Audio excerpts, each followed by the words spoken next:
Hello दोस्तों, स्वागत है आपका फिर से जितेंद्र श्री पॉइंट में। आज हम पढ़ने वाले हैं संधि। संधि क्या है एवं संधि के भेद, संधि के भेद कितने प्रकार के होते हैं, ये सारी चीजें हम इस वीडियो में जानेंगे। चलिए इस वीडियो को शुरू करते हैं। सबसे पहले देखते हैं संधि क्या है। संधि क्या है? संधि दो वर्णों का संधि दो वर्णों के मेल को जो विकास या परिवर्तन हो, उसमें विकास या परिवर्तन हो, उसे संधि कहते हैं। जैसे दो वर्णों के मेल से जो विकास या परिवर्तन होता है उसे संधि कहते हैं। संधि का अर्थ होता है मेल। संधि का अर्थ होता है जोड़ना, किसी को जोड़ना। संधि जोड़ना। उदाहरण के लिए विद्यालय, विद्या प्लस आलय, विद्यालय। सूर्य प्लस उदय, सूर्योदय। नमः प्लस ते, नमस्ते। संधि के भेद। अब हम जानेंगे संधि के भेद। संधि के भेद तीन प्रकार के होते हैं। संधि के भेद तीन प्रकार के होते हैं। नंबर एक, स्वर संधि। संधि के भेद तीन प्रकार के होते हैं: स्वर, व्यंजन और विसर्ग। स्वर, व्यंजन और विसर्ग।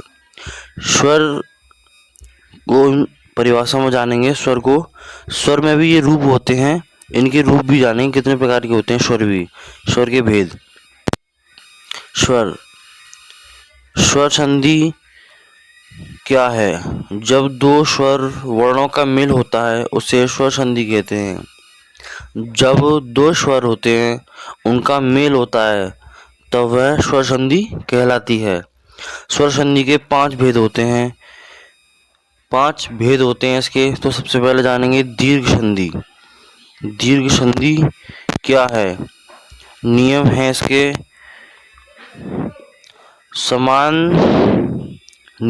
समान जातीय स्वरों के मेल से दीर्घ स्वर बने तो दीर्घ संधि होती है।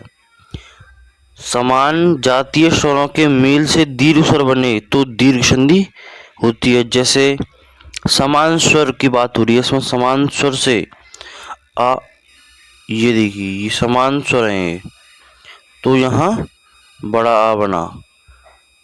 ये देख समान स्वर है। ये समान जातीय स्वरों के मेल से ही दीर्घ संधि उत्पन्न होती है।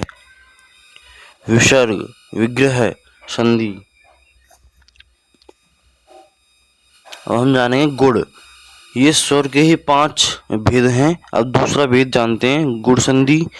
गुण संधि पहले तो उसको समझेंगे। गुण संधि ये होती कैसे है, क्यों गुण संधि बनी है? ये आ या आ के बाद ई उ ऋषि आए तो क्रमशः ए ओ अन हो जाए। ये आ या आ, ई या ई के बाद आए तो ए हो जाए, इसलिए गुण संधि कहलाता है।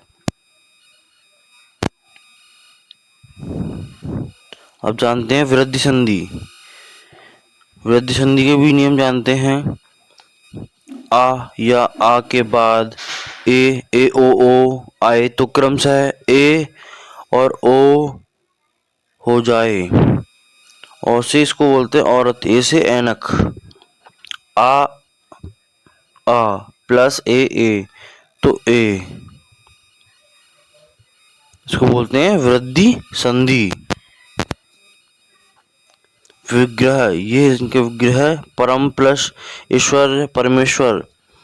एक प्लस एकादश, एकादश। यड़ संधि। यड़ संधि जानेंगे इसको भी। यड़ संधि किसे कहते हैं? ई उ ऋषि के बाद कोई स्वर आए तो यड़ संधि होती है।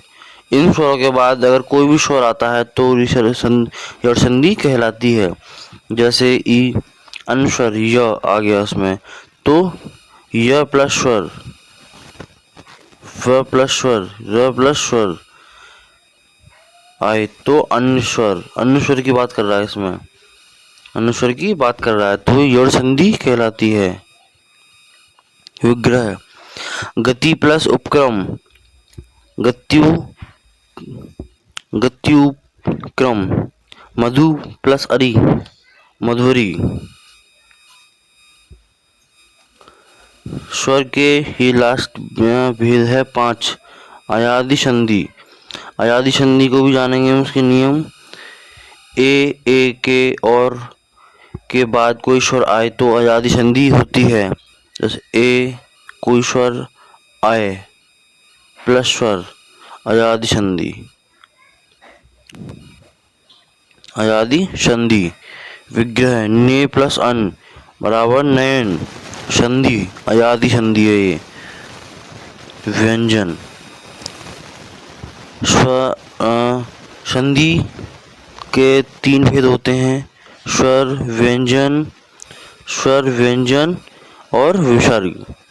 स्वर के भेद हमने ये जाने, 5 प्रकार के भेद जाने ये हमने। अब चलते हैं स्वर संधि के भेद। दूसरा संधि जब दो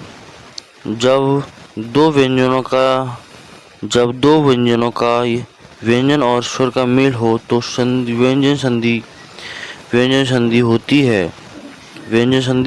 होती है। मुख्य नियम है